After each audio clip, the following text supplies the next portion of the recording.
At the Balka Devi Mandir in Nikakos, the women see the neem tree as the sacred feminine.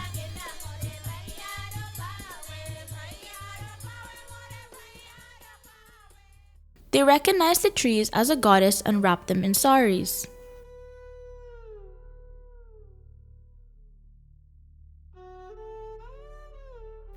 As lotuses rise from the mud without stains, they are often viewed as a symbol of purity.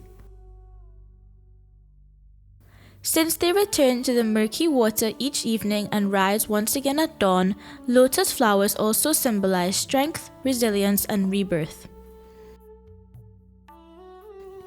In the early 1990s, after relocating to Ocala, Florida from New York City, my nana, Galbran Dhanraj, found joy in planting. His backyard garden is a vibrant tapestry of life, reflecting our diverse Indo-Caribbean agricultural heritage and roots. If he's not planting bhaji and bodhi, he's cultivating wildflowers such as coneflowers and marigolds. His garden is not just for consumption and a splash of color. It's a living link to our Indo-Caribbean roots, thriving in Florida's soil. Through Nana's hands, the legacy of our ancestors flourishes, reminding us of our heritage's strength, resilience, and beauty. For me, the tulsi plant represents religion and tradition. It's often the plant reference for Hindu practices, probably widely available in Guyana, though rarely available here in the USA. My mother was gifted one. She has taken a few stems and replanted those roots in another pot and plans to give it to me one day. I hope to keep it growing healthily and may one day be lucky enough to propagate it for my own daughter to carry on. My Aja and Aji bought lands and moved away from the Logis to one of the first Indian settlements in Guyana, Helena, in the 1950s. They planted many fruit trees, including the long mango and Buxton spice, both from India. These mangoes are still bountiful today. As a child and even today, a ubiquitous plant in rural Guyana growing wild by the wayside. The milky substance that the plant released when a leaf or flower was plucked was known to be poisonous. We were taught this as children so we would not ingest any part of the plant. I grew up in Guyana with the Saijan tree and fell in love with Saijan bhaji and drumstick as a child. Saijan bhaji became one of my favorite comfort foods with dal and the drumstick softening in our local hassa curry. After leaving Guyana, only rarely would I eat Saijan bhaji if someone traveled back home and was able to bring it to Canada. Every time I could eat Saijan bhaji again, there was a familiar connection to Guyana and to the land. I could taste the sweetness of Guyana in every mouthful and feel connected to a land and place that felt like home. This mango tree is one of the first trees my father planted among many other ancestral plants and trees after he retired and emigrated back to Guyana. The mango leaves have blessed and anointed me many times in ceremony and always connect me back to the people I come from and the way we commune with earth and spirit. This mango tree is an ancestor bridging me with our spiritual legion on the other side and a holy part of our grand cosmology. When I think of belonging, I think of the mango leaf. As a Guadeloupean ethnobotanist, I work on these gardens to understand if these plants confer particular characteristics to modern-day family gardens. In parallel to the process of creolization, the perpetuation of the Hindu faith and its spiritual values has allowed a transmission of knowledge and symbols through the use of plants grown in domestic spaces.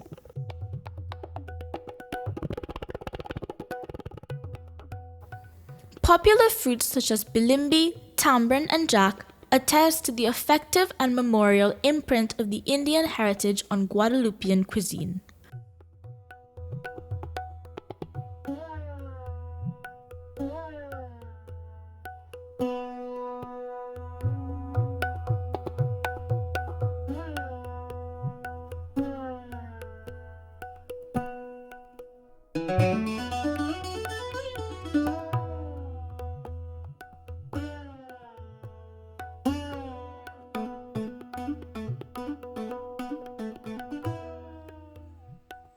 Là, nous sommes donc devant un bilva, l'arbre bilva. Il a été implanté dans les années 90 en Guadeloupe, introduit en Guadeloupe. Celui-là est le premier, effectivement, qui a été planté en Guadeloupe. C'est un petit arbre qui fait environ 3-4 mètres de haut. Nous sommes en saison sèche en Guadeloupe et donc les feuilles commencent à jaunir.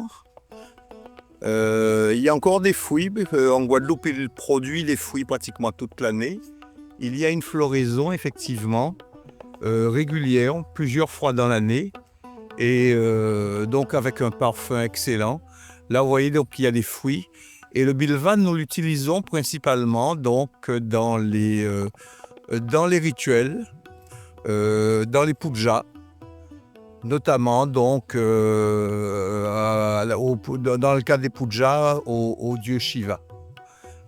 Voilà donc le bilva. La particularité, donc les feuilles sont en forme de trident, le trident de Shiva. Voilà.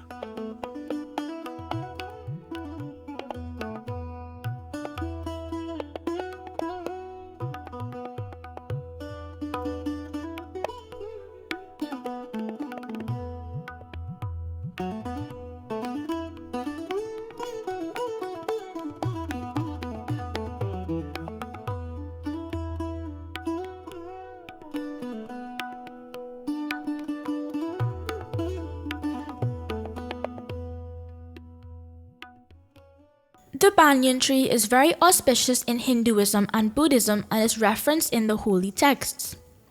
The roots of the banyan tree envelop the main trunk to create a sanctuary at its center. Yogis and seekers often meditate at its base.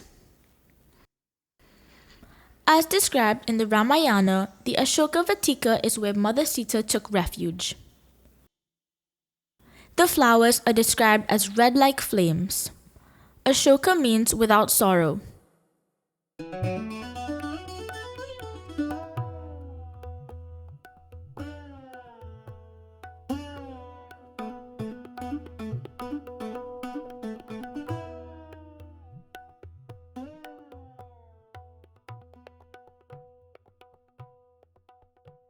This specimen is one of a few I got from the fruit of a bale tree at Ramrek Sadhu Temple in San Juan. Ramrek Sadhu's children left the temple many years ago and migrated to Canada. This particular bale tree is worshipped with offerings according to the Puranas: earrings, flowers, water, and incense. Hi, I am Lelawatee Manoo Raming. I live in Nassau, the Bahamas, and I am in my greenhouse where, among other things, I grow bandania.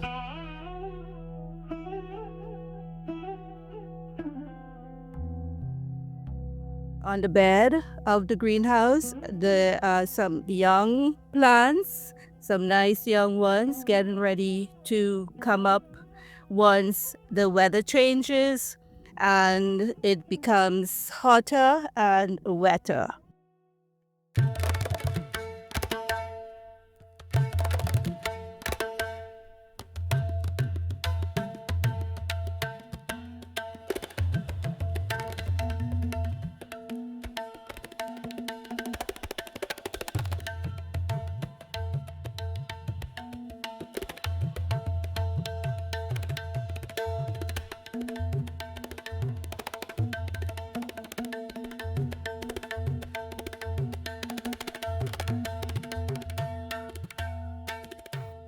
Neem leaves are renowned for their antibacterial and antifungal properties. Incorporating them in religious ceremonies and rituals symbolizes the cleansing of impurities, not only on a physical level but also on a spiritual one. The peepal tree is frequently venerated and connected to the Trinity gods Brahma, Vishnu, and Shiva. As the tree represents life, wealth, and fertility, it is thought to be Vishnu's dwelling place. The tulsi plant holds great significance for Hindus as they regard it as an avatar of the goddess Lakshmi.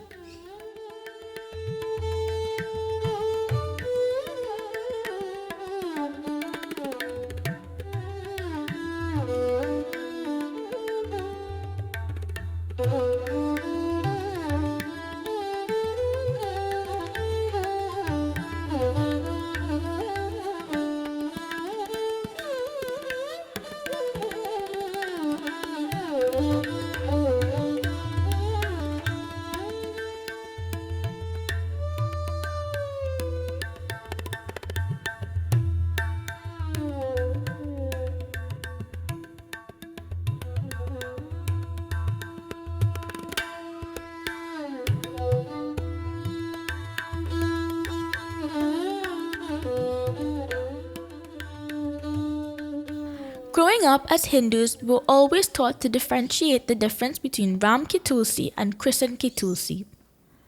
The green Ram Ki Tulsi was used for the puja or worship of Lord Ram for Ram Navami. The purple Krishan Ki Tulsi was used on Krishan Janam for the worship of Lord Krishna. It was said that every Hindu should have Tulsi on their property and preferably near their Shiva Lingam or Jandi or puja flags. Considering we had family with the surname Tulsi, relatives who would wear Tulsi in a pendant or hear the term used in Bollywood songs or local songs, we knew the significance of this plant. Holy basil was never a name we said or used.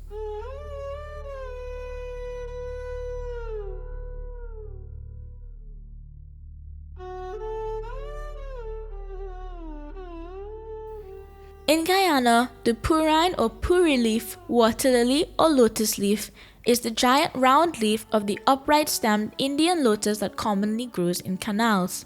Hindus pick and use the purine leaves as plates for the vegetarian 7-curry dish shaped like wedding houses, pujas or jandis, or festive religious holidays like Diwali and Navratri. Curries of pumpkin, bhaji, eggplant, chana, breadfruit, mango, and edo served in purine leaves with dal, rice, and achar and eaten with the hands. Lotuses are highly symbolic to Hindus as a flower of the goddess Lakshmi is born from, holds and stands on, representing purity, fertility, and self-knowledge. Muslim masjids and Hindu temples in Guyana and Trinidad, as in South Asia, are often decorated with floral motifs on their Caribbean wrought iron gates and structures. In both Islam and Hinduism, flowers symbolize divine gardens, purity, blooming, temporality, and knowledge.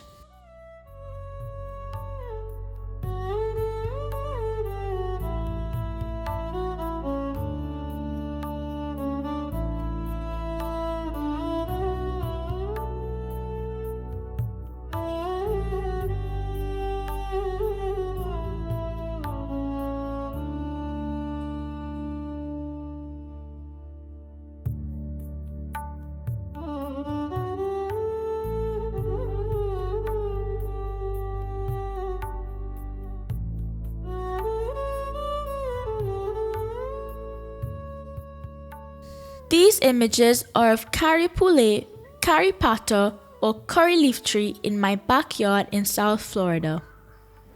We were given the seeds by another Trinidadian family in the area, and despite the changes in weather, the tree survives year-round.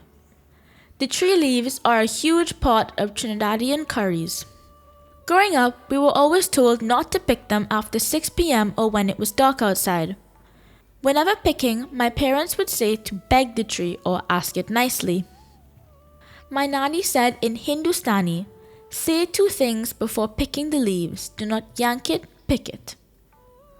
We put the whole pata in our curries but also piece or grind them using a mortar and pestle to make curry powder. I have been told that curry leaves are meetha neem, sweet neem.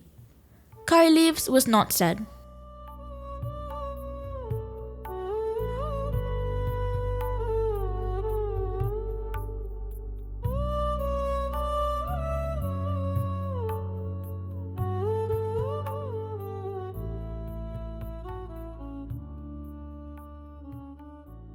Currently, I live in the US and these pictures keep me anchored in who I am, where I come from, and remind me of the love that surrounded me and nourished me.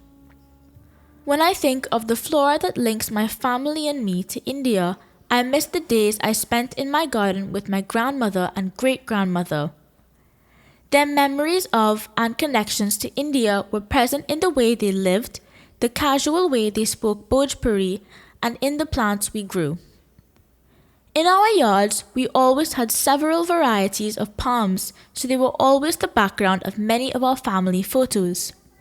Both of those women are now dead, and the smell of the earth and the feel of a palm tree in my hand brings me back to the childhood where I never even imagined loss.